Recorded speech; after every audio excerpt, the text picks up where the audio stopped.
चींटा एक औसत कुत्ता था। चली गई ਭਗੇ ਆੜ ਤੇ ਭਗੇ ਆੜ ਤੇ ਗ੍ਰਰ ਜਦੋਂ ਉਸਨੇ ਕੁਝ ਵਰਣਮਾਲਾ ਦਾ ਸੂਪ ਖਾਇਆ ਤੇ ਜੋ ਹੋਇਆ ਉਹ ਬਿਜ਼ਰੇ ਸੀ।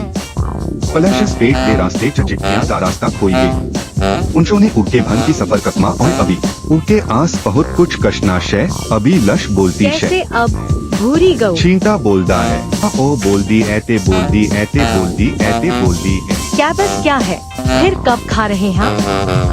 अरे जो वड़ाया जान मेरा ना जो नहीं है। वो हमेशा सही नहीं है पर फिर भी वो स्प्लैश बोलदा है। नमस्ते उसी आवाज मिली गई है। वो चिल्लाने की तैयार है। स्प्लैश तुसेंगी दस्तक जे है कदें के गलत पर शायद यह शक होता है। स्प्लैश तुसेंगी दस्तक जे ए सब उस कुत्ते दे अनोखे दे बारे चके हैं। परीक्षण 1 2 उसी बोलदे सुनो स्प्लैश बोलदा ऐते बोलदा ऐते बोलदा ऐते बोल। संवाद गणना स्पष्टीकरण अतिरंजित संकेत ते एक्सप्लिकेशन ब्लोवेट ते ओवरस्टेट ते या हाइपरवेंटिलेशन करदा है।